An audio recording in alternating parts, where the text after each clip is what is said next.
Junk. Welcome to the Micheaux Mission, 2 Men, 1 podcast, every black film ever made. My name is Vincent Williams, and I'm joined as always by my partner. Hey, holla at your boy. This is Len, a.k.a. the Bat Troubl. And here we are in the third week of what has become Action August. And we continue our journey with pulse-pounding action with a film that is way more well-known for its soundtrack. 1972's Troubl Man, starring Robert Hooks as the title character, Troubl Man, or Mr. T, also featuring, among others, Julius Lester. Julius Harris. Julius Harris and Paula Kelly. Ooh, Leggy Peggy. Leggy Peggy herself. And this was the choice of Lynn Webb. And of course, it features a soundtrack by the iconic Marvin Gaye. Ooh. But before we get into Troubl Man and Marvin Gaye and whether or not Peggy is indeed leggy, how are you, Lynn? Oh, I'm fine, Vincent. How are you? Good to hear. I myself am doing well. That is very good. Shout out to each and every one of you out there watching as we are streaming live from Young Chunk, Philadelphia's premier video podcast palace here in the lovely town of Manayunk. We are streaming to Instagram. We are streaming to X. We are streaming to Facebook in our Facebook group. And as always, we're streaming to our video home on YouTube. To all of the missionaries out there in the chat. Hello, missionaries. Good evening, one and all. We're going to get right into the show. All right. We're going to be reviewing Troubl Man. We've got emails. We've got top 5. We've got what happened in 1972. We got 6 Degrees of D'Urville Martin. But first, Vincent has asked me to carve out a little bit of time at the top of the show. Just a little bit of time. Just a little bit. Got a lot to do. A little bit.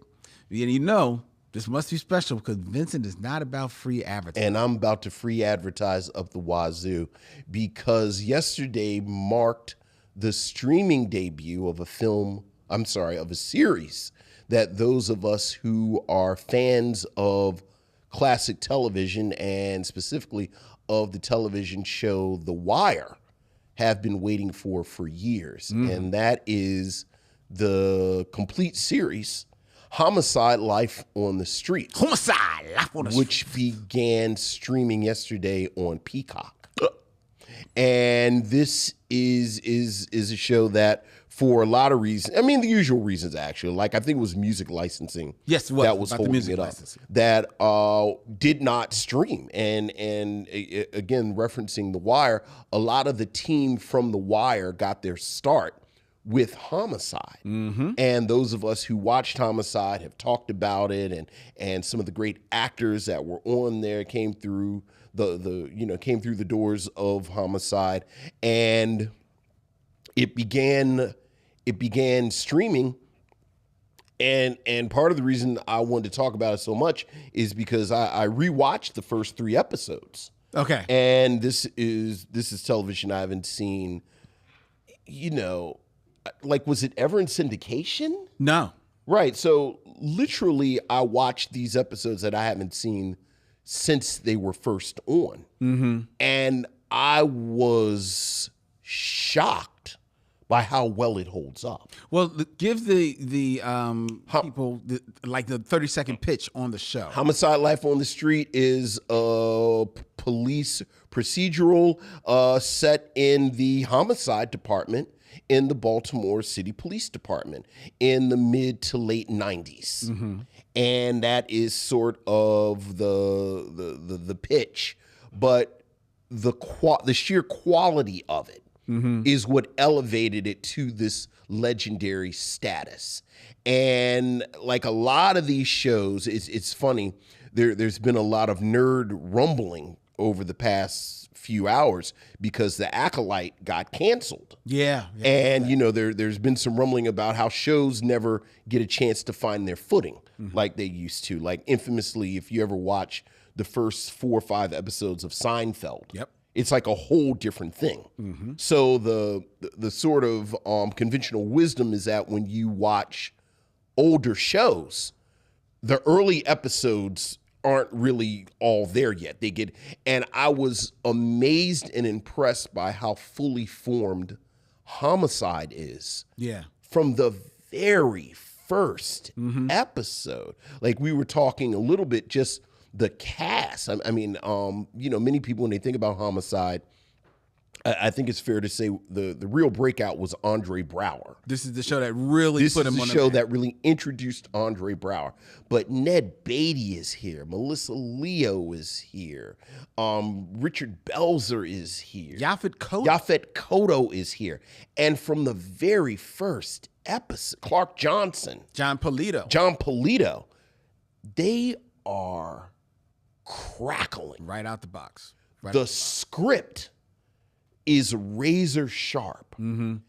All of the elements of the show that we talk about, there are certain cases, there are certain plot aspects, like they talk about the box. They call the room where they interrogate people the box. All of that is in the first episode. Yep. And it is so well done. I was saying I watched the first 3 episodes, me and my wife, and just had to go to bed. It's like you just can't. And yeah, because it's deep. It's a deep show. It's dense, but it is absurd. It is serious. It is thoughtful. There's a level of philosophical and existential musing that runs through it. Yes, like it really pays it a disservice to call it a procedural. Well, I was waiting because I actually think that's really not what it is. I mean, does it get into the minutia of police work? It does. But I actually think it is, and rightfully so, it is the continued maturing of the police cop show that you saw starting in the 80s with Hill Street Blues. Sure. Which is just, life in this precinct and all of the goings on. Everybody's trying to solve these cases, but they've also got their personal life that they're dealing with. And some of the more melodramatic cop shows of this time, such as NYPD Blue. Sure, which was a much more popular show. Yeah. Right. And that's because while it delved into the life of its cops, it was a lot more sensationalized. Yes. Right? Yes. This is very by the numbers. And very thoughtful. Very thoughtful. Yeah. Very, like you said, I like you using the word existentialism because there is a level of that which actually makes sense in police work. And certainly in a homicide. Exactly. Right. Because, and like you said, if you are a fan of The Wire, you see like in the Wire is all about, it's all the systems. So it's the cops, it's the drug dealers, it's government and everything like that. But there's also a small little unit there that it is the homicide division in The Wire. Right. And you see the special kind of guys you got to be there. Yeah. Right? You know, because Andre Braugher's Pimpleton in Homicide, Life on the Streets is the other side of the coin of either, take your pick, McNulty or Bunk.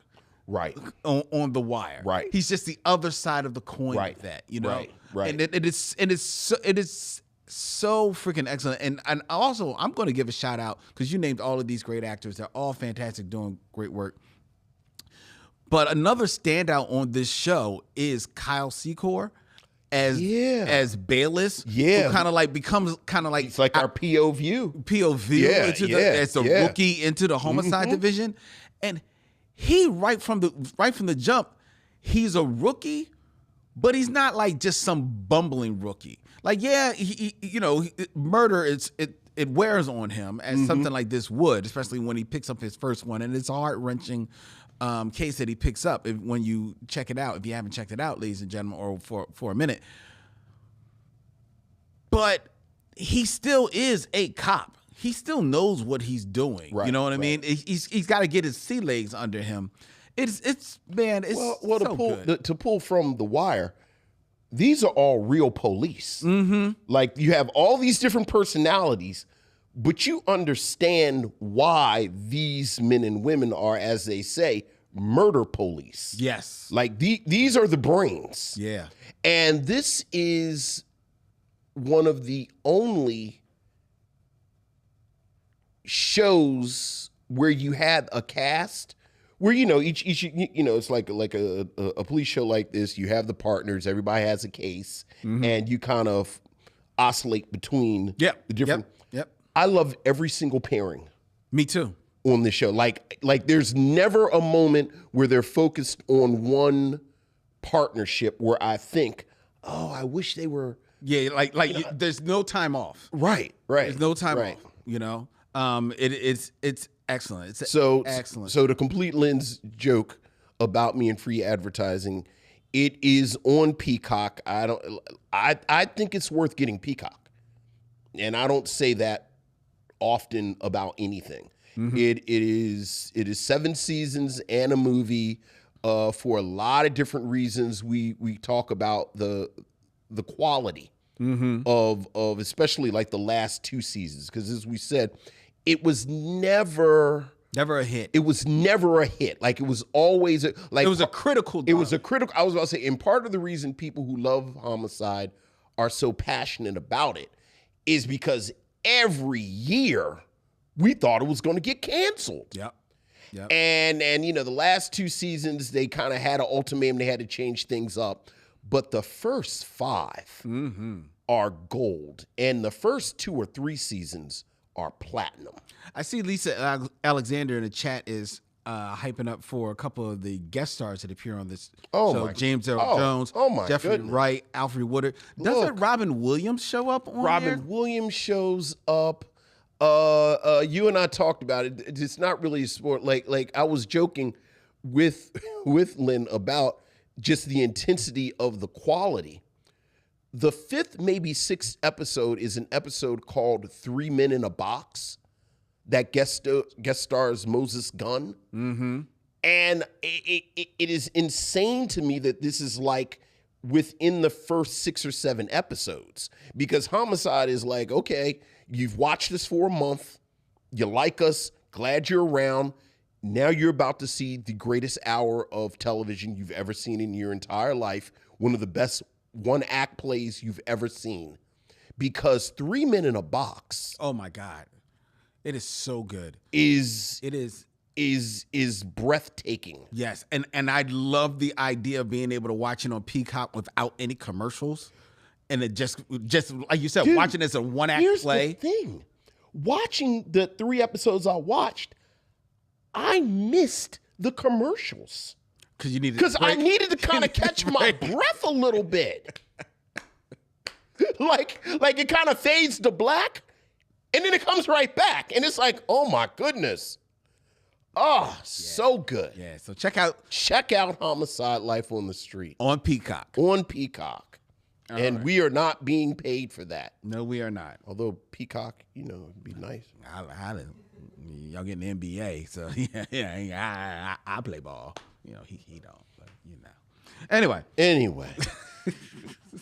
All right, let's get into the show, which means we are going to hear from you, missionaries, with your emails, or as we like to call them, missives from the missionaries. So what else is going on, Lynn? We have emails, Vincent. Ooh, missives from the missionaries. Ooh. Ooh. Ooh, missives from the missionaries.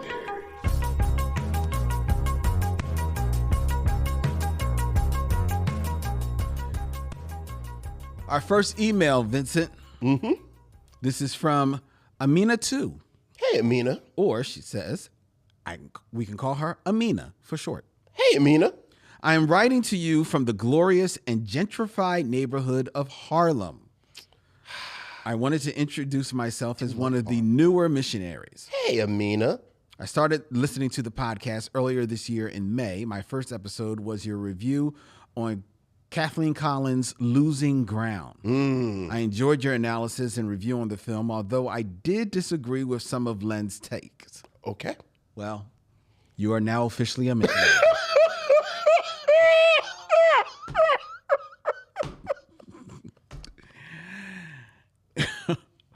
Ever since then, I have been down a rabbit hole listening to episodes on films I've already watched or plan to watch. I appreciate that you two have created a genuine space to talk not only about black films, but black culture as well.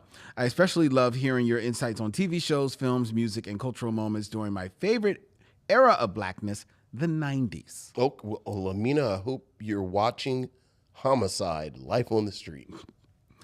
I am 27 years old, so it's not a decade I remember much from. I am jealous of those who lived through such a lively time to be black. I do wonder, what are your thoughts on the current state of black Hollywood today compared to the 90s?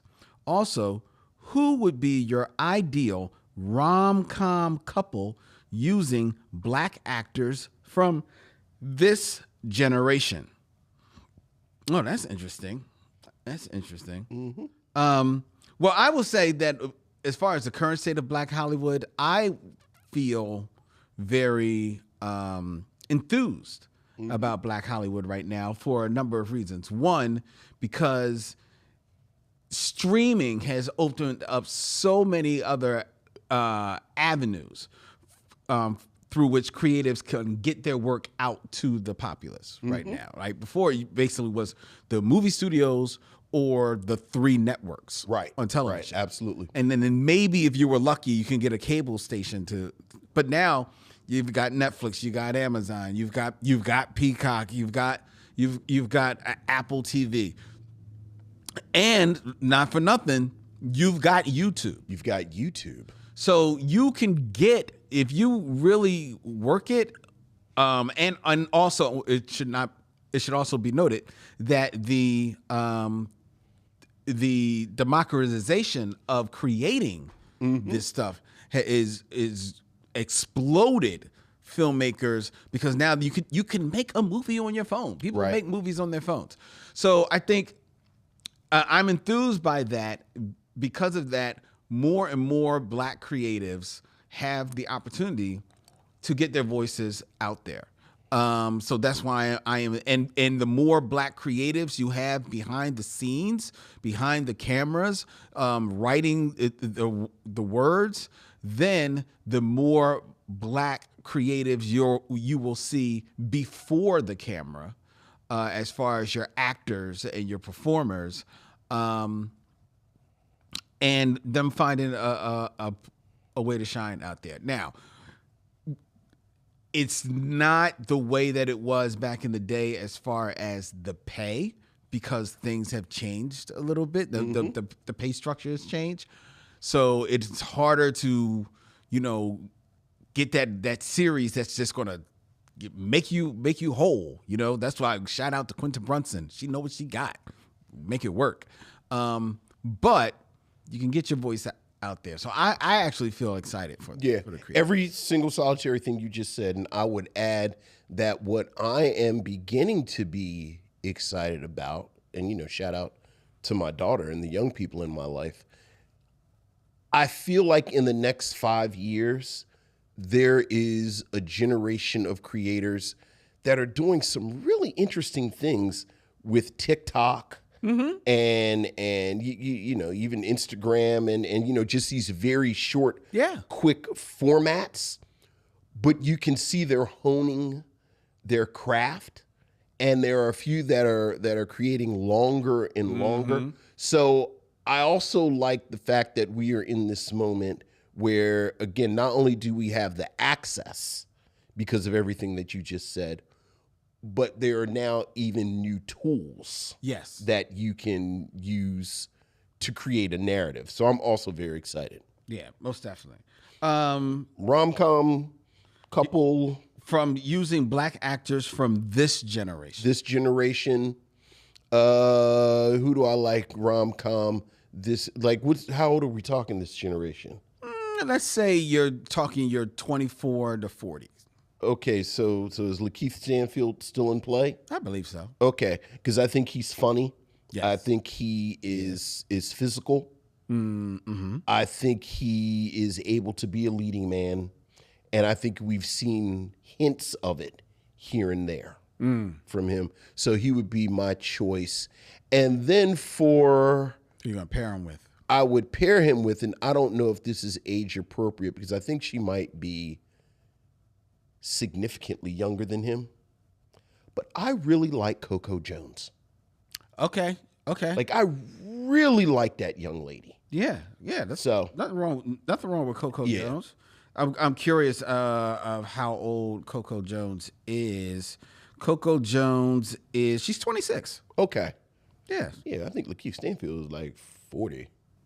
Is he? I mean, maybe. I mean, he's been. Am I making up things? I guess he's been I'm around just making longer up than things. I think. I'm just pulling numbers out the sky. He's 33. Look at me. Look at me. I'm loud and wrong, which is the greatest way to be wrong. Everyone, listen to me. I'm about to say something wrong. Might not be age appropriate. Lakeith Stanfield being 64. You know, I believe Lakeith Stanfield was part of the civil rights movement. I think you might see him in the pool scene in the film that we're watching this evening. I believe he was in the original Birth of a Nation. Well, there you go. He was the stunt Negro. Right. Stunt Negro.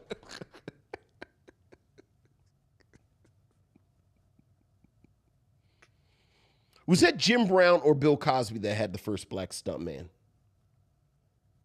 It was Bill Cosby. Was it on I Spy?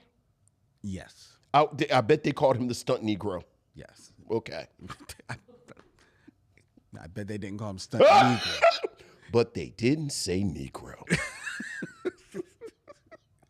It was a stunt Negro.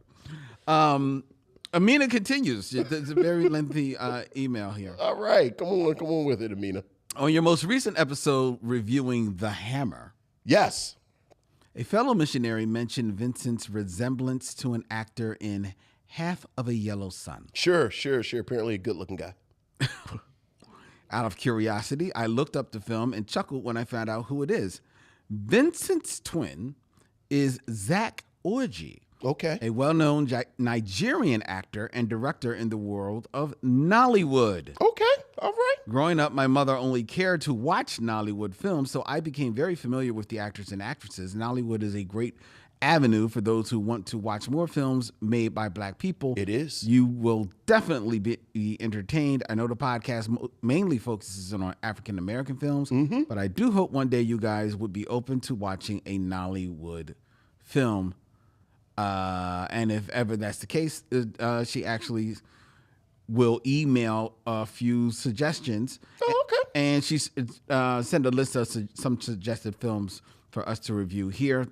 Many of them we've already touched on or we'll be touching on very soon. Okay. Your new friend, Amina, too. Thank you, Amina. Welcome. Thank you, Amina. Welcome to the... Welcome home. Oh, you're so sweet. We got another email Okay. from Eric Bray. What's up, Eric? Greetings, men of Micheaux. When discussing Tiffany Haddish in the past, I think you've both expressed limited enthusiasm for what you described as a comedian shtick. As an antidote, can I suggest last year's Landscape with Invisible Hand, if you haven't already seen it? Adopted from M.T. Anderson's novel by Corey Finley.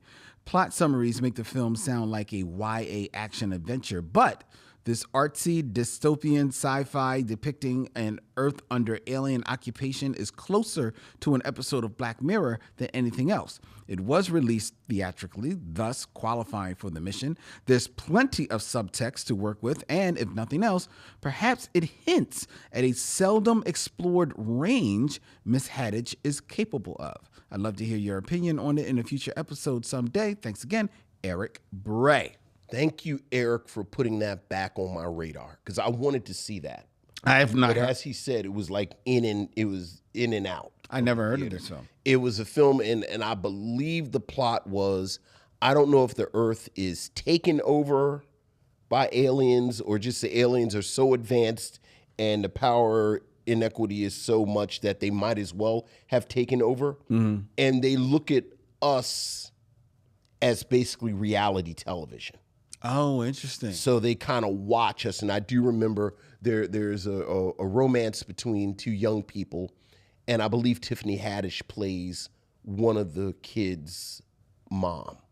Okay. Yeah. Okay. But I also really, really like Tiffany Haddish on the first 2 seasons of Tracy Morgan's show that I just... The OG. The OG. Yeah, we've mentioned that. We've talked about like the Bad. OG, which was a surprisingly solid show. Yeah, for the first couple of years. I think it was either a TNT or TBS show. Yeah. So Yeah. Well, you I for think that. because Tiffany Haddish hit later in her life, right? I think she already may be maturing to that age where she's like, wants to challenge herself a little bit. Right. Because to be fair, she hit late, and I'm not going to knock her. People were throwing rolls at her. yeah. And she was like, okay. But look. She's going to eat them up. And I don't blame her. Look. You got to make that money, Yeah. especially early on. And quiet is, and look, let's keep it real. Keep it 100. Us losing maybe a bit of enthusiasm for her shtick is no different than us losing, well, let me speak for myself. Me losing a bit of enthusiasm for the Kevin Hart shtick. Absolutely. Right? But Kevin Hart is still doing Kevin Hart. So if Tiffany Haddish want to do Tiffany Haddish, as long as them checks are still clearing for her. Look. To Amina's point about the current landscape of black film and black art, I do think we are living in a time where I can't really work up the energy to get upset with projects that I don't like, because there's a lot of projects. There are. Like, I don't Which is a good thing. Which is look, I don't have to watch Kevin Hart movies. And that's the beautiful thing, right? Like, it's all kinds of movies. It'll find its audience. Right. So, God bless these people. We got another email from Nicole Sherman. Good evening, Len and Vincent and missionaries. This past week, I went down a mini Tyrese watching spree. Oh, I'm sorry. Oh, With his first being with his magnum opus, which would be... Baby Boy, of course. Of course. Hey, Micheaux, man. Little Jody. Hey, Micheaux, man. Y'all want some breakfast? Tastes just like chocolate. Baby Boy is a train wreck of a movie, but entertaining for all the wrong reasons. I then followed up watching Waist Deep, starring Tyrese and Megan Good. Oh. I've never seen that. No. Last week, as I am still on my quest of watching terrible black movies, I listened to your guys' review of Booty Call. It was interesting and engaging dialogue comparing the careers of Tommy Davidson and Jamie Foxx, respectively. It's funny when you guys talked about the lack of chemistry between Vivica Fox and Tamala Jones, as Tamala Jones will also be in Two Can Play That Game with Vivica 4 years later, playing one of her homegirls. Yes, that's a movie that has come close to being chosen by me. We're actually overdue for Two Can Play That Game. Yeah, we can push it. While listening to the episode, Marlon Wayans came across my mind. Hot take, Marlon Wayans isn't that bad an actor when given the correct material. What I mean is that I wish Marlon did more dramatic roles. Requiem for a Dream, and even the slightly below average biopic Respect, starring Jennifer Hudson. Marlon isn't a bad actor when doing dramatic, serious roles, and he doesn't do a bad job, in my opinion. Him and Kim Wayans, shout out to Pariah, are up there when it comes to standing outside their comfort zone, which is comedy.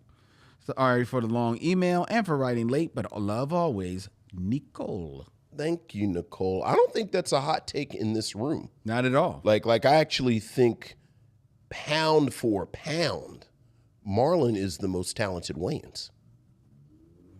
Yeah, I think you've said that before. Yeah, that's my personal hot take when the Wayans come up in places, that I think Marlon is the culmination of everything that Keenan built. So, All right. And the Michaels have written us. Vincent, you want to hear Okay. from Sykes or Lockett first? Whoever you look at first. Whoever got in first. Thank you for playing the game. Yes. Michael just can't just play. I know. Jesus. Damn rubrics. Michael Sykes. The grimy side of Still Bill and Lamont Sanford. Okay. All right. Hello, Len and Vincent. I want to talk about the grimy side of Bill Withers and Lamont Sanford, not DeMont Wilson, just the character. Okay. While both figures are celebrated for their artistic achievement, they also embody a grimy side that reflects deeper societal issues and personal struggles. Let's start off with Bill Withers. Okay. I've watched your recent episode on the 1972 movie Hammer, which was great. Did you know that behind the scenes of the movie Nigger Charlie, that Fred Williamson and Bill Withers got into an altercation due to Denise Nicholas was being battered by Bill Withers. Bill Withers. Yeah. Oh, yeah. Fred Williamson stopped it, and Silly Bill got hammered by the hammer. Yeah. And in the process of that, we got the great song, Who Is He? Wow. And what is he to you? Wow. If you don't believe me, you can watch the interview that Fred Williamson did with Vlad. I'm not going to say a grain of salt, but I always, when I listen to Fred Williamson talk about things, I take it with half a grain of salt. But infamously, I did know that all reports pointed to Bill Withers being physically abusive. I knew about that. Yeah. I did not know Fred Williamson had inserted himself into the Bill Withers, Denise Nicholas situation. But I only knew that from the same way that Michael was referencing, because he's referencing Fred Williamson's interview with Vlad, which was fairly recently. Okay. But like you, Fred Williamson is one of those type of guys where I'm listening to him like, I need a co-signer. Well, you just always put the disclaimer in there. Yeah. Fred Williamson said. Yeah. Yeah. So I didn't want to like push that narrative. But yeah. Bill Withers was. Now that I'm doing Great album now. great album. Yeah. Damn, it's a great album. Well, from tragedy. Yeah. Now that I'm done with Silly Billy, let's talk about left out Lamont Sanford. Little lame Lamont. People think Lamont is the perfect son, in which he is not. Who thinks he? Anyway, people often forget how grimy Lamont is. Yes. Example 1, Fred the Activist episode. Fred wanted to buy a new stereo, but due to age discrimination, he couldn't get one, and Lamont didn't want to buy him one or sign the contract. Example 2, how shady and wrong he is with Donna in the early episodes. Yep. With Donna, he hated her for selfish reasons. Example 3, episode Wine, Women, and Aunt Esther, when Fred and his friends throwing a wild party, inviting topless waitress Fast Fanny. Oh, yeah, Fast Fanny. And Lamont messed it up by calling the Fanny, trying to postpone the party, getting his father and friends liquored up before Fanny got That's there. right. I could go on, but you get the point. Love your fan, Michael. First of all, nobody says that Lamont Sanford is the perfect son. No, but most importantly, that is one of my favorite episodes of Sanford and Son, because it's like the entire Fred Sanford Justice League. Because Bubba is on that episode. Yeah. Aunt Esther. Aunt Esther's on that episode. Grady is on that episode, but Leon and Skillet are also on that episode. Leroy and Skillet. Yeah. So that's a good episode. Very good. That's a good episode. And Fast Fanny got on a skirt so little in that episode. I don't even know, like I don't know if it was Ruth Carter or but whoever the costumer was somehow got past The censors. because her skirt is so small. I don't even know how she moved without all her glory showing. But I'm sure you watched all of her movies. Well, you know, I'm a fan of Sanford and Son. Fast Fanny said her name was Faster, and Out of Sight. I said, well, all right, Fast Fanny. Yeah, I like Fast Fanny. She worked down at the bowling alley. Final email is from the other Michael. Yes, Michael. Greetings, brothers. Before I start, I'd like to give a shameless plug of the Micheaux mission. Okay. You are making our associate producer Maurice's day right now. Okay. To all listeners and viewers, please take 30 seconds and rate the podcast on Apple Podcasts.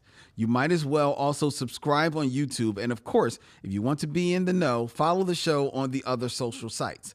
The Micheaux mission brings us joy, so share the love, tell folks about it, and make sure the corporate overlords know it's banging. All right. Thank you, Michael. Well, thank you. It has been ages since I had seen Hammer, and my rewatch reminded me of why. This film is a classic in name only. It misses the mark, but does give us glimpses of what might come with Black Caesar.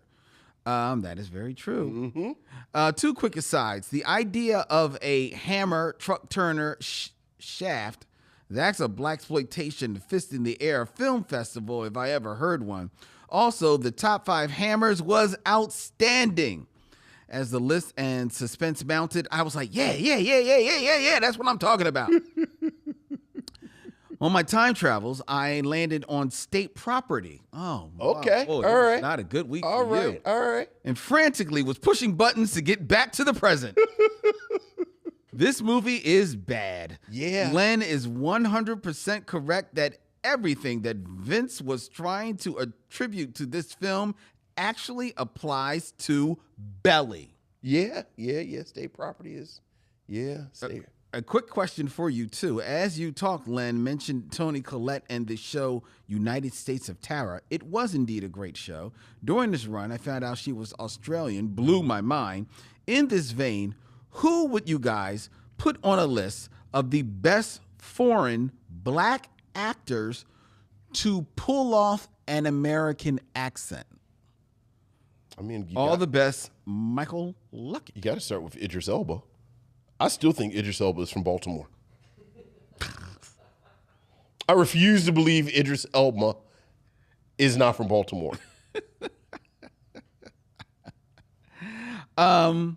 Yeah, I would say he definitely would count. I also think you would have to say Iman Walker, who was on he was on Oz.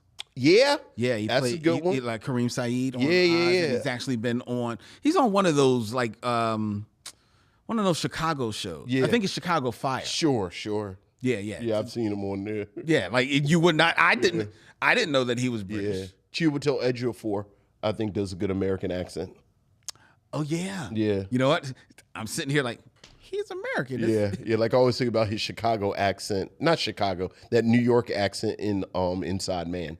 What about Get Out? Daniel Kaluuya? Yeah.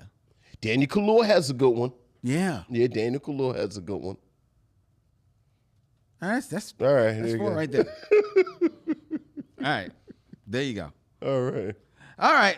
That is our emails. If you want to have your voices heard, missionaries, please email us at micheauxmission@gmail.com. That's MICHEAUXMISSION@gmail.com. And now it is time for us to get into the world of the top 5.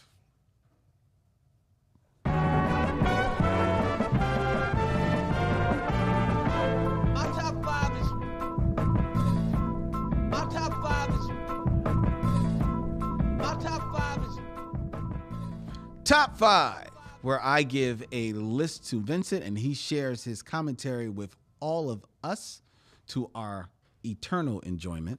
I say, Vincent, that this is the world of the top 5 because a feature that we are carrying over from July, where we kind of like started looking at these years of the films in more totality.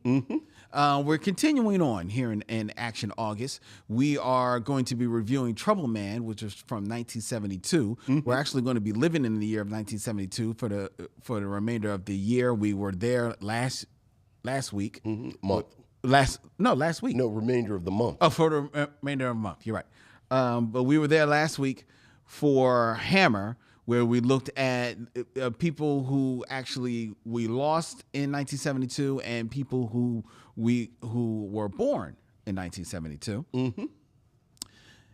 This week, before we get into the actual top 5, I'm going to pepper you, Vincent, with the top singles and top albums in 1972. Oh, that's a good year. Now this is only for black music. Okay. All right, and I'll show where they rank. And the reason why I am doing this is because Troubl Man historically has a soundtrack, the one and only soundtrack that is written and composed by Marvin Gaye. Yes, sir. And has gone on to be a very well-respected soundtrack, so much so that the Complex rated it number 36 of the best soundtracks of the past 50 years. Mm-hmm. Mentioning that Troubl Man always takes them back to Marvin Gaye's performance of the title song during his 1974 concert at the Oakland Coliseum. Years after the death of his one-time lover, Tammy Terrell, he sought to conquer his stage fright on a winter evening in front of a packed Bay Area crowd. Throughout the night, he powered through his most famous tracks, including a voluptuous 11-minute Fossil medley, while fighting through his notorious introversion. To understand Gaye's performance that night is to understand his personal state of affairs during this time period, his battles with the IRS, his tumultuous love affair with Janice Hunter, and his complicated relationship with fame. But his performance of Troubl Man, the third number of that 1974 evening, gave a glimpse of his fortitude. The song chronicles the life of a James Bond-like protagonist who fights crime with a distinct level of cool, and the song is nothing but cool personified, set to music. Mm-hmm. The title track for Troubl Man. So let's look at the top singles for 1972. Now, we're only looking at black music, and we're only going to be looking at 5. Okay, what we got? But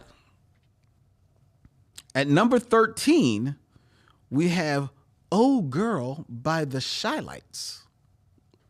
You know that song? Yes. Okay.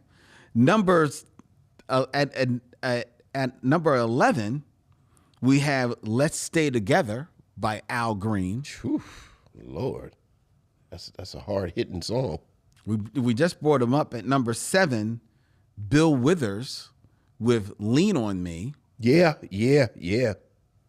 The number 5 single for the year of 1972, and this is probably his last time on the charts, Sammy Davis Jr. Mm-hmm. with The Candyman. I was about to say, that's probably Candyman. Yeah, that's got to be his last. It's got to be Candyman. Yeah. Yeah. And the number 1 black single of the year of 1972 was the number 1 single of 1972. Stevie Wonder? Nope. Who was it? The First Time I Ever Saw Your Face. Wow. By Roberta Flack. Well, there you go. Yo. Roberta Flack, who is still with us, I believe in her 80s. Mm-hmm. Unfortunately, suffered I think a stroke a few years ago, so she's not to perform anymore. But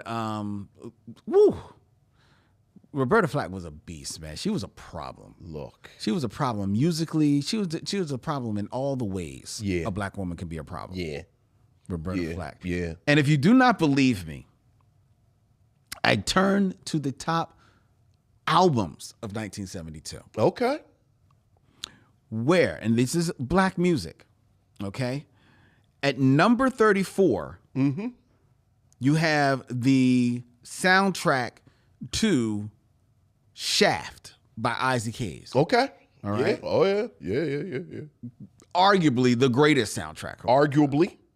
It's certainly the one that, we'll talk about tonight. It's certainly the one that threw down the gauntlet. Most definitely. Yeah. At number 22, you have Donny Hathaway Live. Cool. Oh my God. Like Donny Hathaway. It's one of my favorite albums of all time. Yes. Yeah. Yes. At number 12, you have the album Let's Stay Together by Al Green. It's a great album. It's just part of his run. It's part of his like 8-year run of great albums. Yeah. To show you how much of a problem Roberta Flack was, folks, the year 1972, the number 35 album, best-selling album, is Roberta Flack and Donny Hathaway. Yeah. Yeah. Oh my goodness. My parents played that to death. The number 17 best-selling album of 1972 is Quiet Fire by Roberta Flack. Yup. And the number 7, It's like her third album, I think, Quiet Fire. Go ahead. which is still on the... Yeah, it's still on there. Yeah. And the number 7 best-selling album of 1972 is First Take Which is her first album. by Roberta Flack. Yeah. That is how much of a problem Roberta Flack was in 1972. Look, what is it? So it's like First Take. Her second album is something with the 2 in it. Look up, and then like Quiet Fire, I think it's the third album. And then it's Roberta Flack and Donny Hathaway. You got it? Give me a moment. I got to pull it up. It's like First Take is second something. Roberta Flack. I see y'all in the chat. Just give me a minute. Let me do it. Let me do it. First Take and Feel Like Make. No, that's 75. Chapter 2. Chapter 2.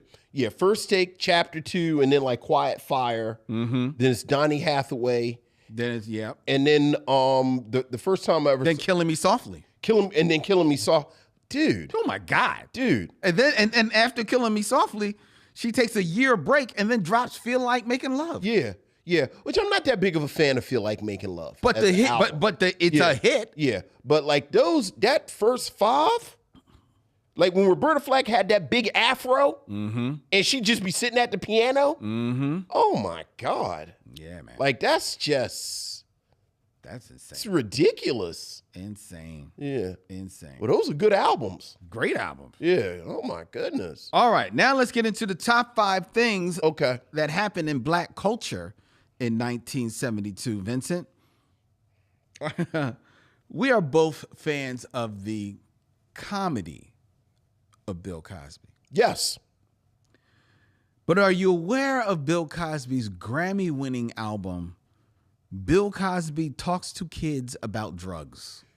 Lynn, this is so funny. So I was out of town this weekend. You and I, we'll actually talk about this more next month. I was actually in New Orleans. Went to this little itty bitty comic shop. Bought remember when schools used to have the promotional comics? Yeah. The educational comics? Literally 4 days ago, I bought a Fat Albert comic. Okay. That was Fat Albert talking about the scourge of alcohol. And was Bill Cosby prominent in the comic? I mean, it was basically a Fat Albert comic. Okay. So he's at the very beginning. Oh boy, the boys. There's Bucky, and then at the end he comes in and don't do the alcohol, kids. Well, Bill Cosby Talks to Kids About Drugs is an album by Bill Cosby that is unlike most of his recordings. This one is a record intended for children to school them on the dangers of drugs through songs and dialogue. It won a Grammy Award in 1972 for the best recording for children. Okay.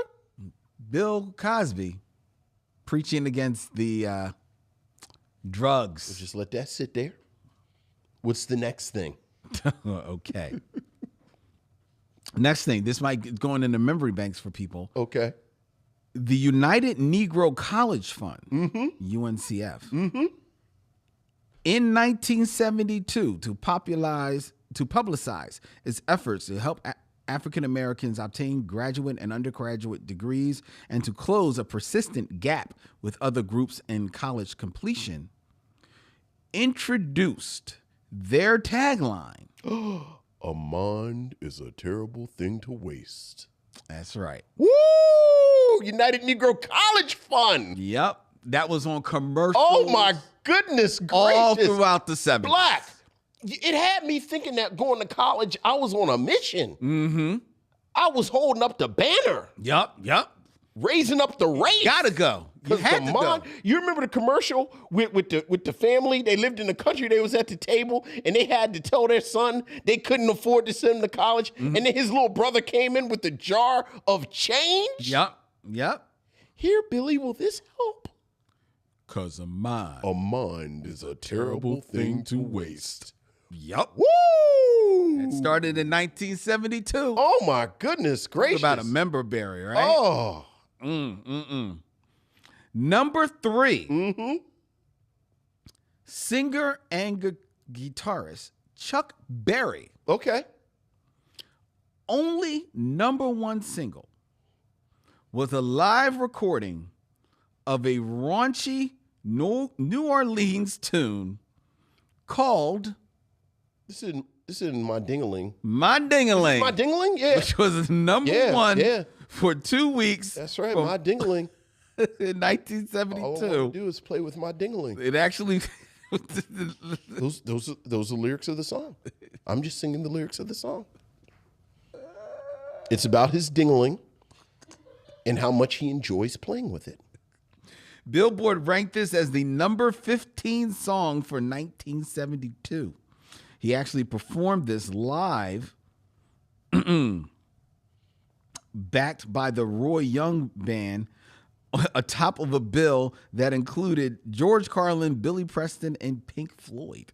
It's not a bad show. Chuck Berry on the stage singing My Ding-a-ling. My Ding-a-ling. That's right. That's a true thing. That is a true thing that happened in 1970. Yes, it is. Also in 1972, speaking of Sammy Davis Jr., yes, on April 10th of 1972, he became the first African-American to host the Academy Awards ceremony. Oh, that's interesting. Right. Alongside, now, to admit, he did have co-hosts. Alan King, Helen Hayes, and Jack Lemmon also shared hosting duties on the 44th annual event, which saw Isaac Hayes become the first African-American to win the Academy Award for Best Original Song. That's right. With theme from Shaft. That's right. And those bastards didn't want to give it to him because he couldn't read music. I know. I never, ever miss an opportunity to say that. I don't rock with the Oscars right now, but go ahead. The singer-songwriter and actor became the first African-American to win that award or any award in a non-acting category. Mm-hmm. So he's first black. Mm-hmm.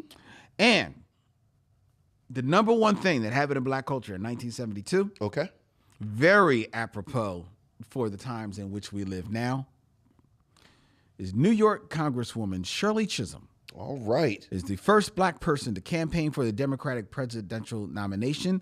While her bid is unsuccessful, Chisholm, who had been the first black woman in Congress when she was elected to the House of Reps in 1968,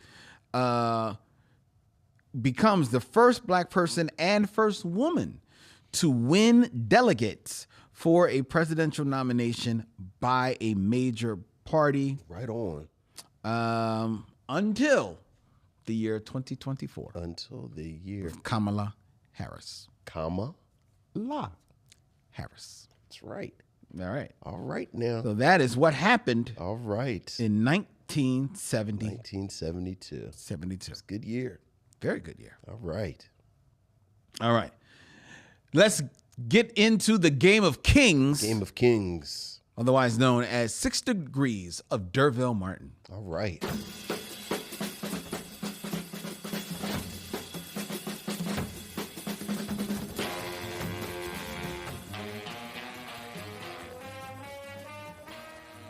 Six Degrees of D'Urville Martin, where I give Vincent an actor and he has 6 films or less to connect said actor to D'Urville Martin.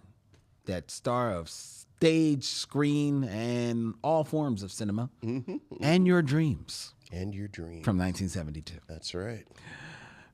Vincent, we are going to be reviewing Troubl Man tonight, which stars one Robert Hooks. Yes. So keeping in theme,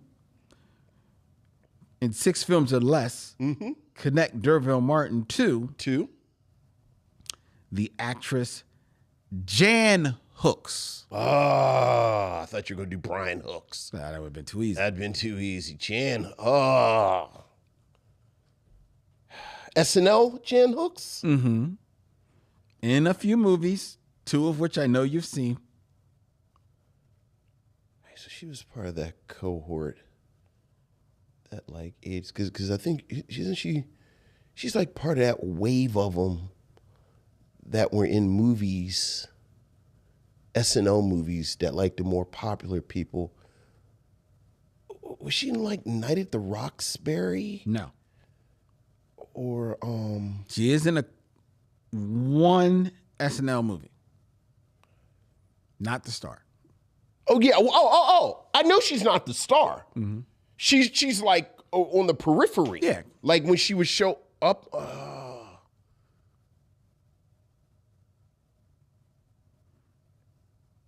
And the problem with Jan Hooks is I get her right because she's part of that like early '80s contingent. Yeah, I would say that. Yeah. I get her mixed up with Lorraine Newman now. But Lorraine Newman is... They've got a similar vibe. Lorraine's a little more surreal. She won the daughter in the Coneheads. So that's Jane Curtin. Wait, was she the daughter in the Coneheads? Is she in the Coneheads? She is, in fact, in the Coneheads. She's not the daughter because I remember they switched out. No, she's not the daughter. But she's in the Coneheads. All right. Well, in that case, that was a deep pull for you because you're not even pulling her for the right reason, but she just happens to be in it. Right, because you're thinking they baby subbed her out for Lorraine Newman. Right. Lorraine Newman played the daughter on the show. Okay, so but Lorraine Newman doesn't play the daughter because she had she's aged out. And also, remember the Coneheads came out like years after. Way past. Well, like it was weird that the Coneheads came out during that period where like. Well, that's because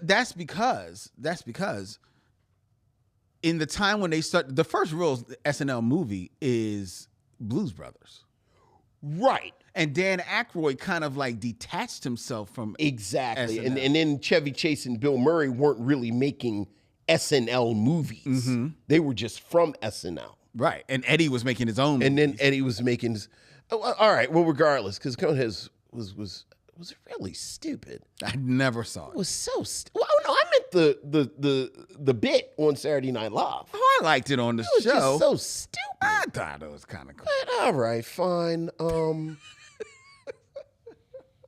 Look, Derville Martin is in 5 on the Black Hands Out with Leonard Jackson. Leonard Jackson is in Boomerang with Eddie Murphy. Eddie Murphy is, of course, in one of the films you're talking about, where Dan Aykroyd is distancing himself from Saturday Night Live, and that would, of course, be Trading Places. And then Dan Aykroyd is in the Coneheads. Very good. With Jan Hooks. Very good, Vincent. Very good. All right. Now, Jan Hooks get in it if Lorraine Newberry. Like, I do remember feeling some kind of way that they had switched Lorraine Newman out. Because they said. Are you talking about the movie? Yeah, she said she was too old to be the daughter. Yeah, but Jan Hooks, you got to remember, she was definitely, Lorraine Newman was definitely too old by the time they did the movie. Right. You're right. But Jan Hooks also probably was a little bit too old as well. Right. Because when she joined Saturday Night Live, she was already like in her like mid to late 20s. Right. She was like one of the older ones. All right. So it makes sense. Yeah, I thought the Coneheads was stupid. Okay. All right. All right. All right. Next. All right. Keeping it in theme. Troubl Man, which we will be reviewing. Yes. Features a soundtrack, as we have mentioned multiple times, by one Marvin Gaye. Absolutely. So in 6 films or less, connect D'Urville Martin to Nona Gaye. Oh my God. Nona Gaye. Good Lord. I don't even. Was she anything besides the Matrix movies? Yes. Oh my God. Nona Gaye. Nona Gaye. We were talking a few weeks ago about Kalita Smith, and I said Kalita Smith, I think what kind of hampered her career a little bit is she was too fond. So, like, she was kind of distracting. Oh my God, Nona Gaye was actually ridiculous. Like, Nona Gaye. First of all, don't say was, is. Is, but I'm thinking about her, like her in the Matrix. It's like robots and kung fu. And I couldn't. And then over there is Nona Gaye. Dude, the 10 minutes before and after Nona Gaye is in there with Harold Perrineau, I don't even remember the movie. Oh my gosh, she is so fun. Yeah. Oh my God, no, oh Lord have mercy. Nona Gaye's so fun. I bought her album. I have no idea what the music sounds like. Never played. Like, no, I listened to it, but I'm just I remember staring at the cassette tape with her picture on it. Wow. That's me with the Ohio Players album. Oh my goodness. Nona Gaye and her fond self. All right. Oh, okay, look. Shit, how do I Yeah, you play the game? Dylan, we need water. Ooh, I done got swoozy. Who I want to use to get to Nona Gaye? We know what you want to use. Lord have mercy on my soul. I go to the Lawrence Fishburne. You gotta go home, bro. A lot. Who am I gonna get to? Can I do Harold Perrineau? How can I use Harold Perrineau? All right, so I can get to Harold Perrineau easy. All right, I'll do the Harold Perrineau. Whew, Lord have mercy. Same thing. Leonard Jackson. To Eddie Murphy, but Eddie Murphy is, and I'm gonna cheat a little bit because now I'm swoozy thinking about no death. Eddie Murphy is in Coming to America with an uncredited, but see, I'm so messed up. That's not Terrence Howard at all. That's Cuba Gooding Jr. I don't even know what you're talking about. Remember the dude who cuts his hair? Yeah. And you can't use somebody uncredited. Oh, okay. Well, okay, fine. You are done. Whew. Okay, I might have to go to the well because I'm trying to be cute and use Harold Perrineau, but yeah, I'm You're trying to think and nothing happening.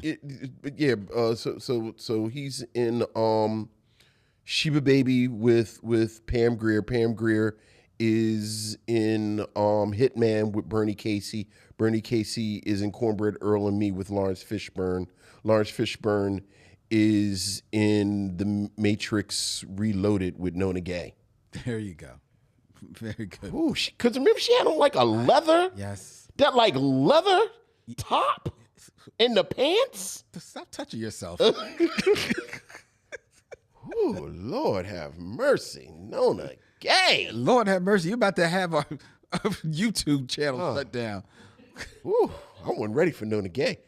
But in my defense, no one is ever really ready for Nona Gaye. Over here turning your dials. There you go. Very good, Vincent. All right. Well done. What else is Nona Gaye in besides the Matrix movies? She was in Ali. She sure was an Ali because she was one of Will Smith. She was one of Ali's wives. Yes. And I said, I see you, Will Smith. I see what you're doing there. And she was also in Crash. I have no memory of Crash whatsoever. Me neither. Me neither. And she shows up in XXX State of the Union from 2005. Did she really? Apparently. And that's the one with Ice Cube? I believe that is the one that is with Ice Cube. Yeah. I actually like the XXX movies. They're big, dumb fun. But I don't remember her in it. Whew, all right. That was 6 Degrees of D'Urville Martin. That was the top 5. That was Missives from the Missionary. And now it is time for us to get into our review of Troubl Man.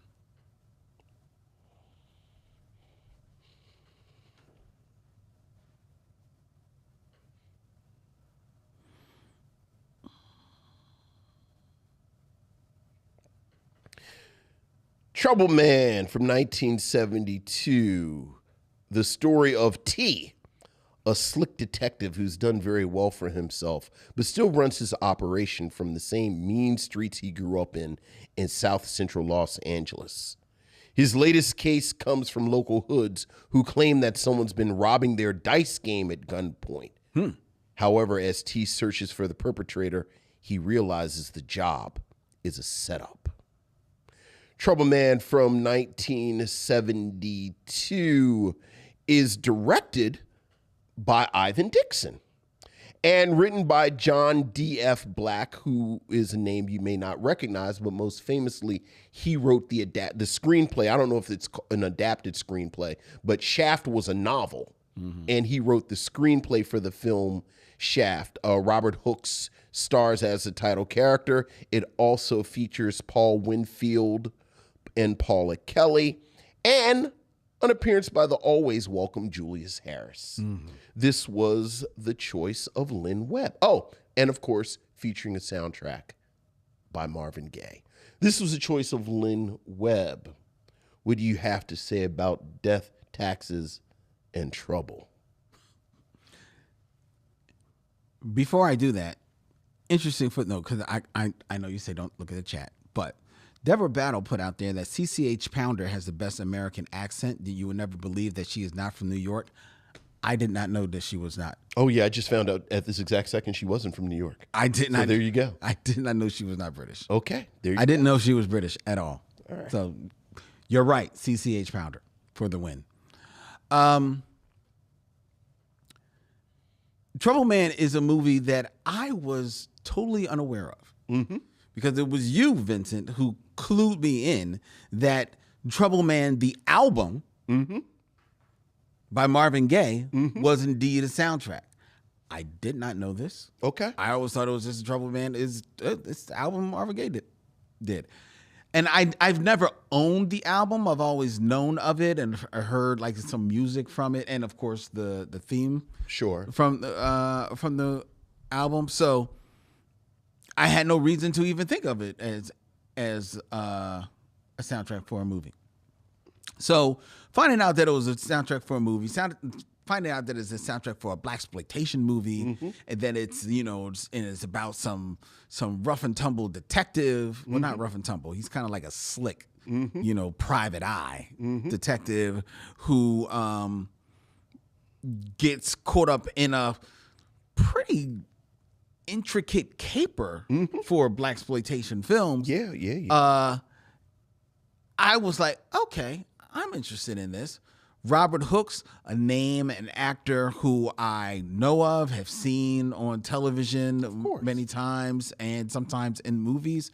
Okay, let's see what we're talking about. Paula Kelly, a name that we have always championed here. Could not have more than enough Paula Kelly.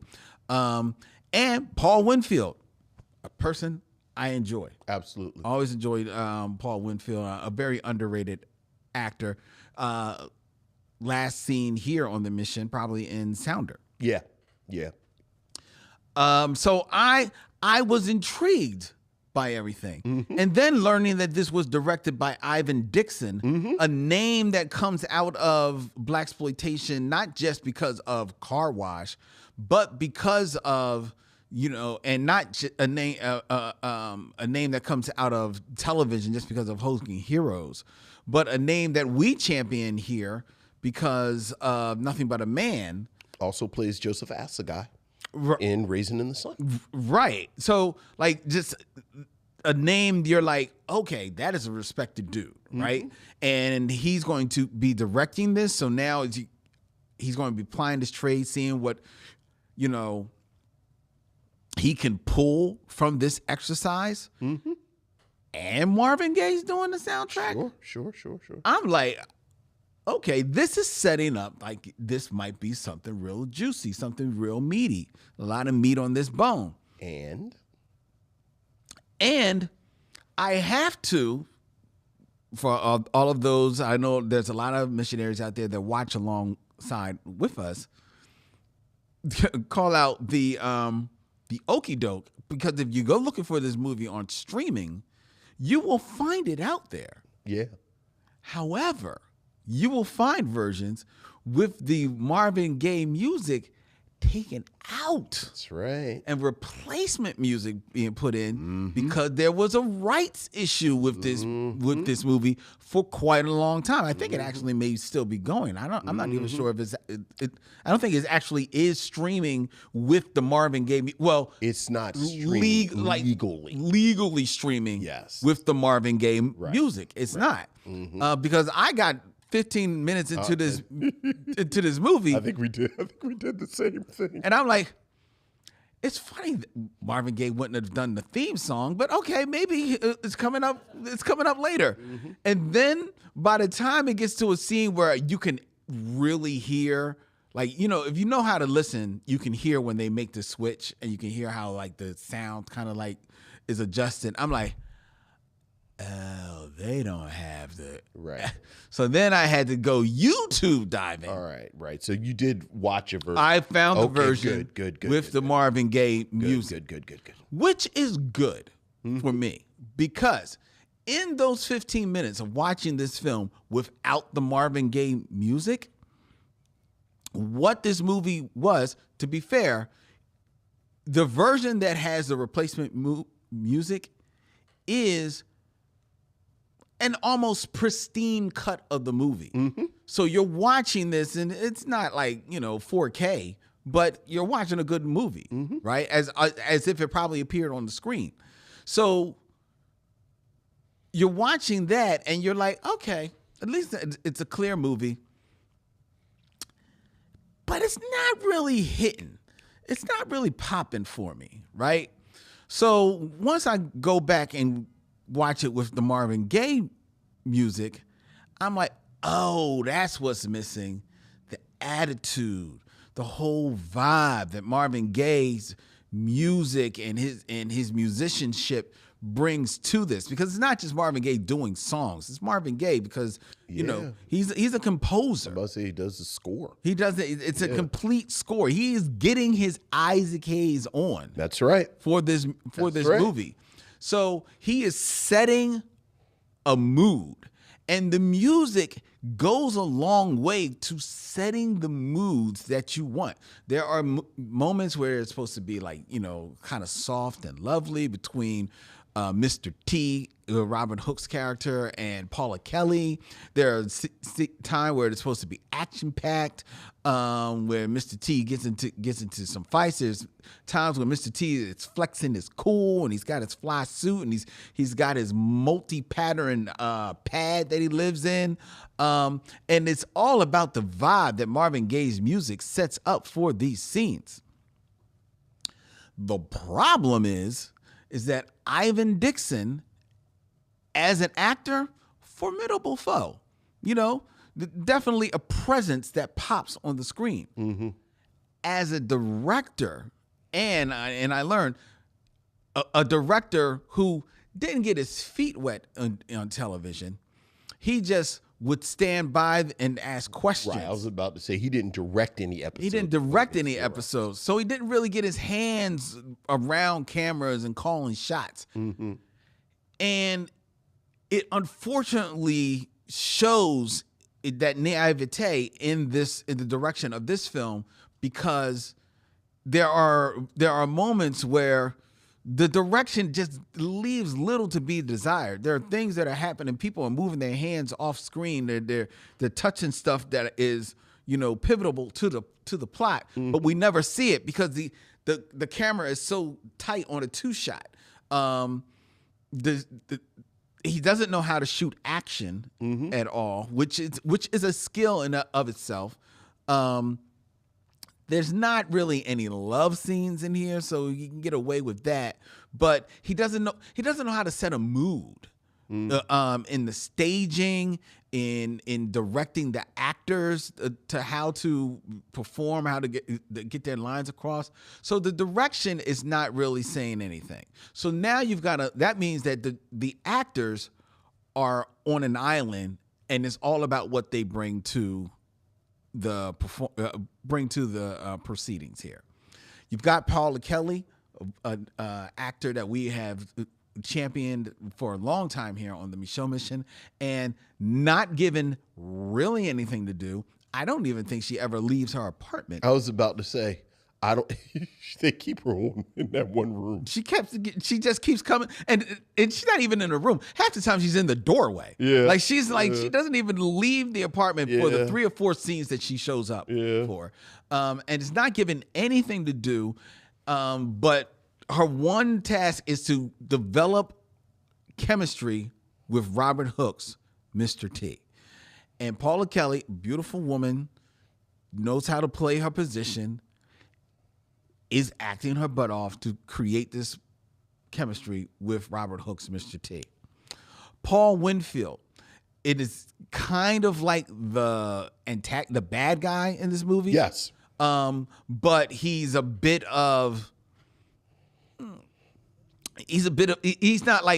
twirling his mustache. Let's put it that way. Well, he's Paul Winfield. But he's Paul Winfield. But he's also, there are moments where he's he's mean, but there's also where he's got to be a little cowardice. Yeah. And he gets it over. There are times where he's got to be funny and he gets it over. Paul Winfield I get the impression Paul Winfield is having a ball. Yeah. In this movie. He's like, yo, if y'all not going to direct me, I'm just going to do what I got to do. Right. And that's what he does. And he does what he got to do. There's another actor who may not be familiar to many of you on the Micheaux Mission. All of you missionaries, but some of our older missionaries will definitely recognize this actor, Ralph Waits, who plays the other bad guy, the personification of the man in this show movie. Ralph Waits, more famously known as the father on the 70s TV series The Waltons. That is the series that would make him famous. And that's not long after this. I mean, it could be. This movie. Yeah, because he looks just like him. Right. Yeah. But he ain't Papa Walton in this one. No, he's not. Not at all. Ralph Waits he's all the man, and F these ends, and he's at. But he's having fun. Ralph Waits is an accomplished actor. Yeah. And he's having a ball in this movie. You mentioned Julius Harris shows up. Always welcome to see Julius Harris show up. As Mr. Big. As Mr. Big, as only he can be, Mr. Biggs. Bill Henderson, a welcome face of television and black cinema, shows up as Jimmy, the guy who runs the pool hall there. A name and a face that I actually recognize, William Smithers, who plays the captain, the white police captain. I know him from Star Trek, but he showed up in Dallas as well. A welcome actor. All of these are people that are having a good time on this screen. But this movie centers all around the Troubl Man himself, who is Robert Hooks. And Robert Hooks, put it out there, a very accomplished actor, very accomplished activist, creator of the Negro Ensemble group, the father of Kevin Hooks. Kevin Hooks and I think Brian Hooks might be his grandson. Right. Yeah. Right. But definitely Kevin Hooks' father. Right. Yeah, absolutely. And a man who shows up in many things. He shows up in Star Trek, not the Search for Spock. Right. He's Robert Hooks. He's like Hollywood's official black man. Yeah, like one of them. One of them. It's like at this time, as far as if you couldn't get Sidney Poitier. Right. And the people are out there doing doing the blaxploitation stuff before he got here. It was Robert Hooks and Garrett Morris. That's Greg Morris. Greg Morris. Yeah, Greg Morris. Right. That's who it was. Right. And Don Marshall picking up people's crumbs. Mm-hmm. Yeah. Exactly. Mm-hmm. So, but this is Robert Hooks. As far as I know, this is really his big blaxploitation play. I think this is his only blaxploitation film. Right. And rightfully so, he's the lead. Yes. He deserves to be the lead because of his stature in Hollywood. Yes. So he's not miscast, but he is the problem in this film. Okay. Because And I think it's a problem of him being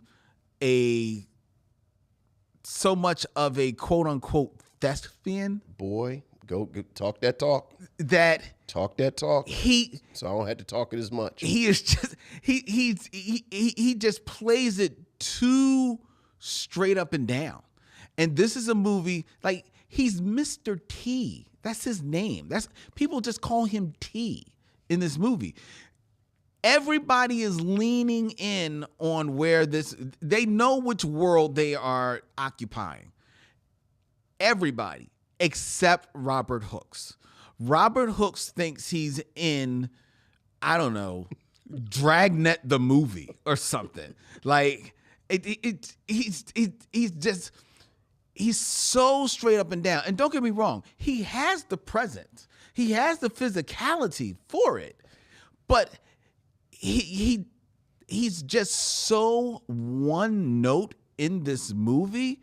It is so, you know what? And it reminds me of what's the movie?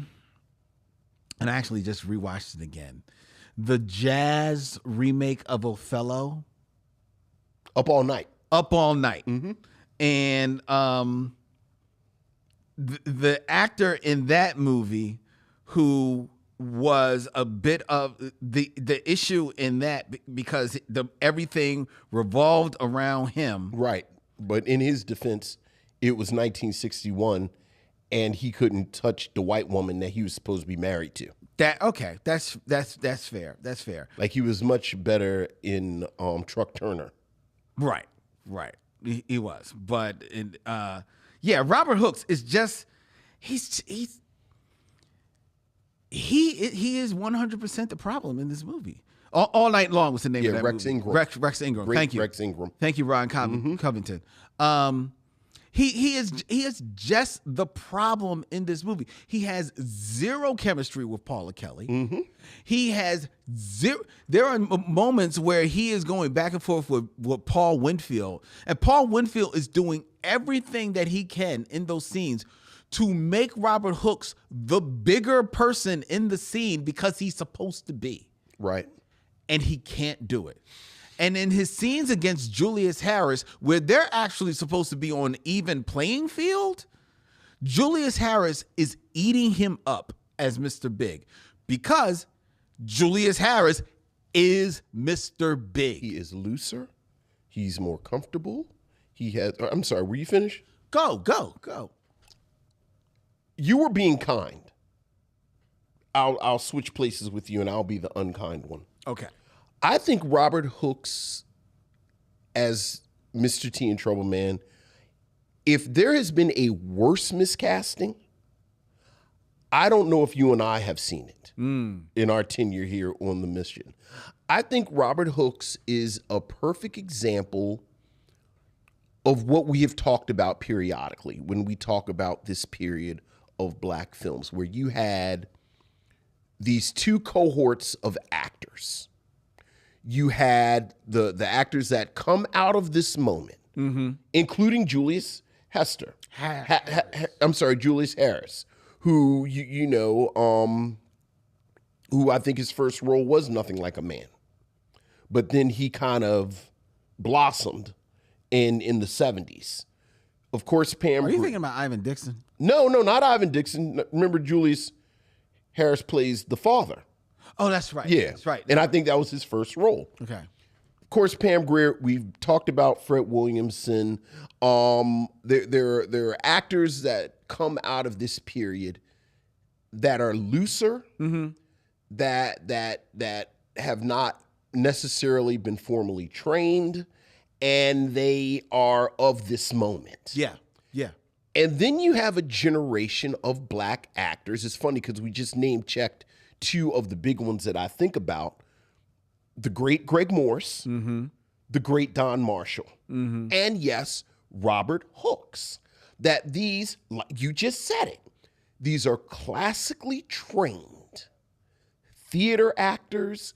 They've had all of this formal experience, and they found themselves in this blaxploitation moment that now these many years of training that I've had, I've got to work against that. Yeah. To fit into this moment. And there is not 1 second in this film where Robert Hooks isn't ridiculous. Like the film starts and he leaves a woman's house and she's in the pool and she says, "When will I see you again, baby?" And he says, "Well, I'll see if I can see you again." And he has on this resplendent suit. But he looks like a lawyer. He does. Or an accountant. Throughout the entire movie. Like he is an upstanding, like we were talking about the United Negro College Fund. Like he looks like a dude in one of them articles in the Big Ebony. Where they would do a profile on black execs at GMC are driving towards the future. Right. And it's like him in a house with his wife and his 3 kids, and they're like playing tennis. And there's never a moment in this film where you like, what are you doing right now? Yeah, you never believe him. Like clearly there's a revival of Raisin in the Sun somewhere. Like what? Like, God bless the brother. Like, I love a brother with a job. So, look, God bless him having a job. But immediately that takes me out of this film completely. Yeah. The flip side, and you mentioned it about this plot, which is a pretty good plot. Yeah, we didn't even touch on the plot. The problem with the plot of this film is that it centers on this character T, who is so underdeveloped, so vague. Like the film starts, he goes to this pool hall. He gets into this game, this high stakes pool game. But then the dude who runs the pool hall comes and tells him there's been some type of situation in an apartment. So can you handle that? Yeah. But then he loans money. You're meant to believe that when he walks into this pool hall, like he's the man. He's the man, but almost like because he goes and sits upon like a chair, like a king to a throne. So it's like I'm like, is he like? Is it like what is his deal exactly? And it's so funny because a half hour in, he runs into his police antagonist and he says, I have a PI license. And I made note of it. Like at 36 minutes, I said, oh, so he's supposed to be a private investigator. But then the policeman says it. You're a private investigator, but you're wearing $300 suits. You're driving around this car, which I'm assuming a $300 suit in 1972 is equivalent to a $5,000 suit. You think about the 2 texts that are the foundation of all of this stuff. Priest and Superfly is a drug dealer. So it makes complete sense, the economics of it. He has this lavish wardrobe. He's got this ridiculous car. He's got, they say it in Superfly. He has the finest of cocaine and he wants to do his big score. Okay, well this makes sense to me. Right. For everything we talk about Shaft, the thing I love about Shaft is that it's really just a Sam Spade. That's all it is. But he's just super cool. But the economics of Shaft, he has a pretty rundown office. He doesn't have a car. Like he eats hot dogs, and it's just Richard Roundtree. Like he's got I think he wears 3 black turtlenecks. He has 2 leather jackets. Like he has that long leather jacket, and he has his action leather jacket. But you could tell he's not threadbare, but he's from this PI tradition. T has all this money. He has all of these connections. Yeah.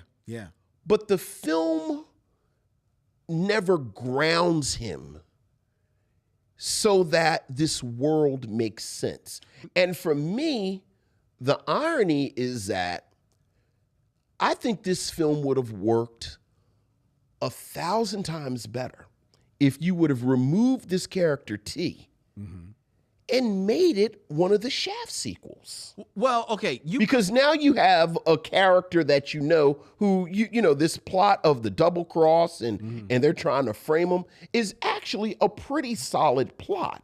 Well, the only thing I will say is that Ivan Dixon's direction doesn't do him any favors. No. Because your direction should also be doing part of the lifting of establishing who you are by your staging in a scene, by the way the camera is shooting you and following you, right?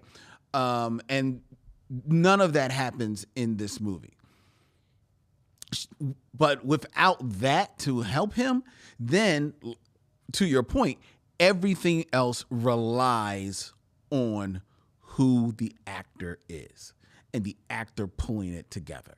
And especially, like you just said, Mr. T being this amalgamation of Shaft and Superfly. Right. Because he's supposed to be, a private, the world's greatest private detective, but also the neighborhood Don, more or less. Right. He's a fixer. And a ladies' man. And somehow he has all this money. Right. So all of that you've got to be wearing in your body when in your performance. And he does have clothes that maybe look a little bit, because I think he is the private investigator. He's not going to have the Superfly line of wear. So it is a little bit more just like for the time stylish, but that's when it's all got to be in your body, because you could pull it off in those clothes if you have it in your body. Frankly, if you had that swag. If you've got that swag. And now, while this is going back a few years, I'm thinking of Jim Brown in The Hit. Right. Which is basically Jim Brown in the suits of the day. Right. But he's got the swag. Yeah. And he pulls it off. Even we're going to be we talked about it. Fred Williamson in Black Caesar. Black Caesar's not a pimp. No. He's just got on basically the suit of the day, but he's Fred Williamson. Right. Fred Williamson. Right. In this role. And to be clear, I really do think this is a case of it's almost like if you know anyone who majored in broadcasting in college and they work on losing their regional accent. Mm-hmm. And you really get the sense from his bearing that Robert Hooks has trained to be this type of actor, that this looseness we're talking about, it just is not in him as a performer. I know, and it's a shame. It's a shame. So, and to be clear, once I can't say this enough, I like Robert Hooks as an actor. I thought this was a wrong project for him. Right. And unfortunately, you have this 5-6 year period where actors like him, the aforementioned Greg Morris, like, again, these sort of classically trained, specifically black male actors, it's not a good fit for them. Yeah, see, but I'm not going to land it on the classically trained, because there are some actors who, classically trained or not, just are looser. They make it work. Who? Like, give me an example of one of these sort of coming out of the Negro, the American Negro theater tradition. Like, we talk about Sidney Poitier, but Sidney Poitier is Sidney Poitier. Yeah. And I think Sidney Poitier has always had this sort of feline looseness to his performance. And by 72, he's actually probably already from a generation before. Right. Right. Them. But the one person who comes to my mind, and I want to just make sure, I'm not sure of his training, so I just want to check first.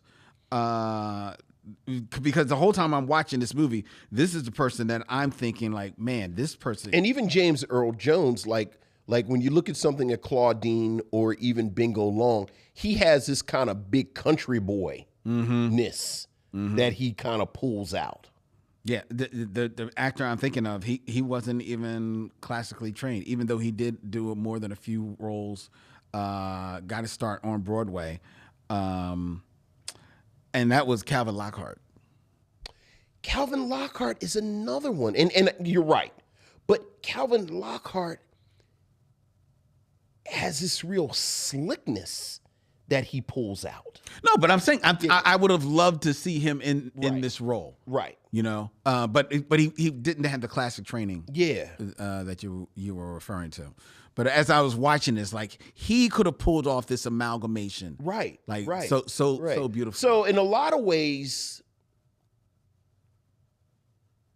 building on what you're saying, for me, you're gonna have to do one or the other. Either the script is gonna have to lay out why this makes sense, why this character makes sense. Like I needed him to say, you know, like why, like you a PI. But you know why do you have $1,300,000 suits? Why are you playing pool? Why are you I need your character to be tighter, or I need an actor who is so believable as that you just buy it. That I just I don't even think about it. Right. Because I'm not because the script itself, I mean, it's definitely of its time. It's not necessarily a wholly bad script, like at least plot wise. No, I think it's a solid.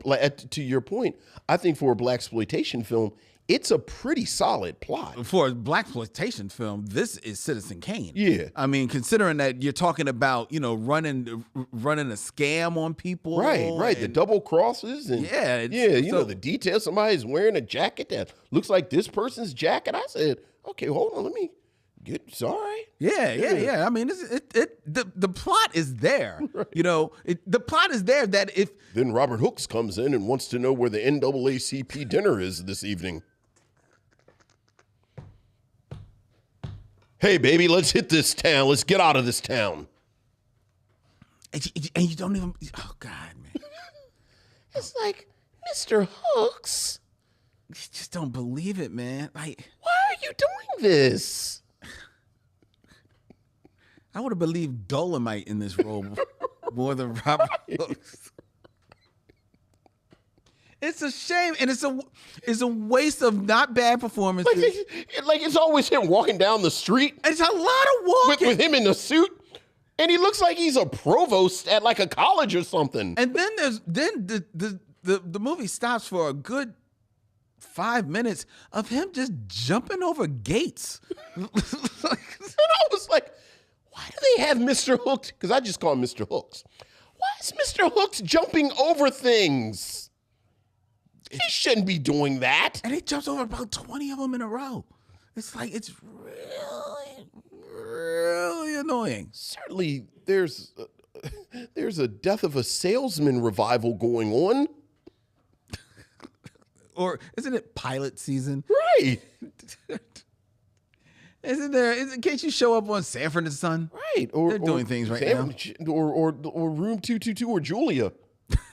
Well, Julia's not on that, right? But yeah, right. Yeah, Mod Squad, something, where he's like, because I remember like Greg Morris used to be jumping around on The Man from U.N.C.L.E., and it was like, I don't even remember him on The Man. I was like, Mission Impossible. That's. Wait, maybe he was on Mission Impossible. He was on Mission Impossible. I'm sorry, he was on Mission Impossible. They shouldn't have Greg Morris jumping around. Like, you know what it is? Black men who were like them clean-shaven dudes in the 70s. He was a clean-shaven dude. Let them be positive role models for the black youth. Hello, children. I'm Robert Hooks. When I'm acting, I have to have a cool, clear head. So I lay off the smack. You should lay off the smack. This has been Robert Hooks. And Bill Cosby.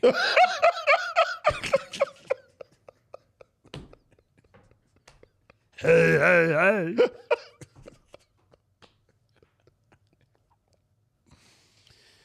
So I completely understand why this film vanished completely. And then, you know, now I will you say, kind of feel sorry for it because the soundtrack eclipsed it immediately. yeah. But I do think there was this arms race in the 70s, as I mentioned. I think when Shaft came, like Shaft really just threw down the gauntlet. And then Curtis Mayfield just kept coming and coming and coming. So it's like, you know, it's like James Brown in a year or two or right about now is going to do Black Caesar. And what I actually think the soundtrack has the most in common with, because as you mentioned, it's a lot of orchestral sort of just instrumental. It's a score. It's a score. It reminds me of what Donny Hathaway did with Come Back Charleston Blue. Yes. And it is just this wonderful soundscape that he makes. So, you know, I kind of felt sorry for the movie because it's like, it's a shame this kind of mediocre movie. And that's the thing. And then you have this amazing soundtrack, and then you know, and I didn't find any actual documentation, but what I've like the apocryphal story that I've always heard is that Marvin Gaye quietly wanted to be in the movie. Oh, really? So if you look at I think the back of Troubl Man, the album, it's a picture of Marvin Gaye in like a leather jacket, looking like a blaxploitation hero. Oh, wow. So, you know. That's interesting. He probably has the look. I don't know about the chops acting wise. I've never seen Marvin Gaye act, but wow, he looked good in that jacket. So it was like, I could watch a movie about this dude. He couldn't have been much worse. Right. So, so yeah, Troubl Man. But I will say this, though. I did see on some lists that have listed Troubl Man as one of the worst movies of all time. Oh, wow. It's not one of the worst movies of all time, not at all. folks. Yeah, not it's at not. All. That's not a fair not assessment at all. of it. Not at all. I do think, unfortunately, as soon as you hear the song, you're set up for disappointment. Unfortunately. You know, it's like you and I have joked before about television shows like in my mind, The $6 Million Man has some of the greatest opening credits of all time. It does. But every episode is by default a little disappointing. Oh, God, yeah. Because it cannot live up to the credits. It cannot. So, it cannot. You know, there you go. But of course, the question that we always ask, would you recommend Troubl Man? Yeah, go to your local record store or Spotify and get the Troubl Man soundtrack. It's phenomenal. Yeah.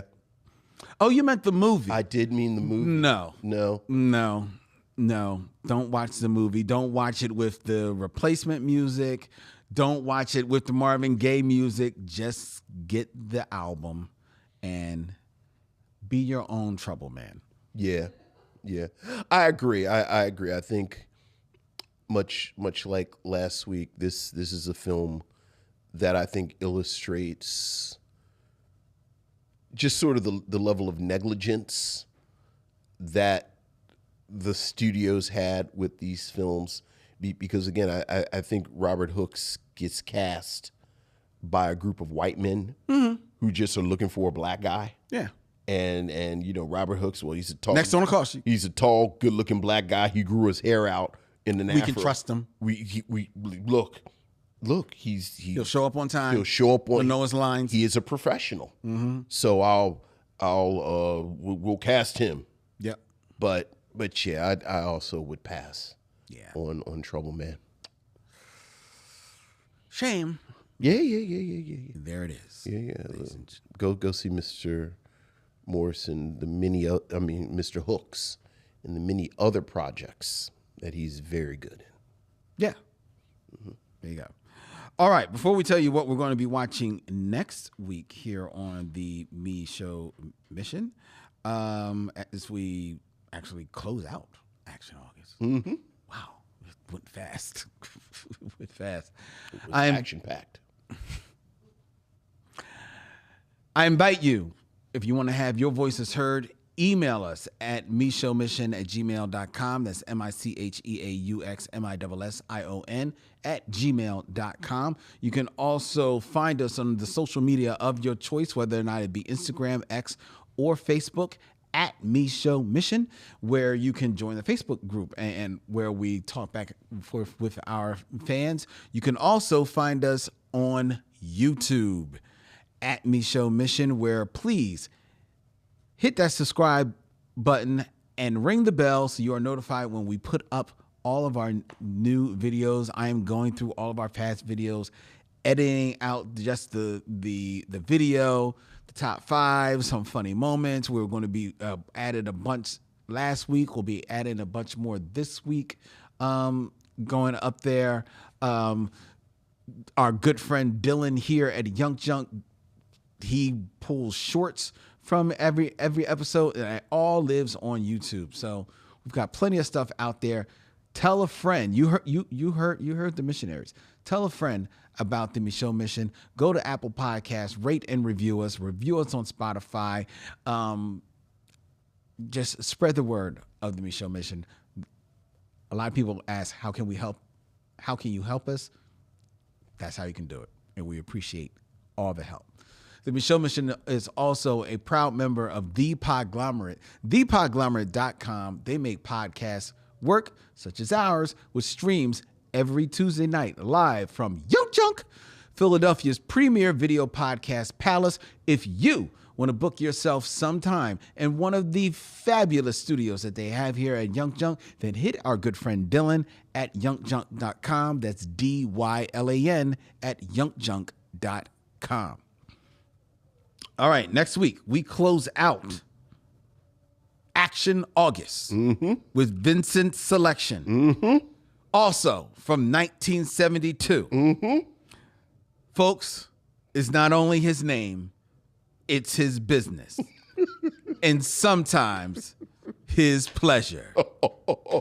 Jim Brown is slaughter. Jim Brown is slaughter.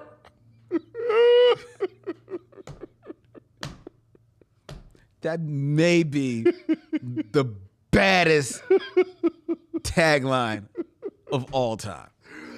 Well, let's see if it lives up to it. Let's see. Next week here on the Micheaux Mission. Until then, he's Vincent. I'm Len. That's Dylan. And in parting, we say, We'll see you when it's time to meet again.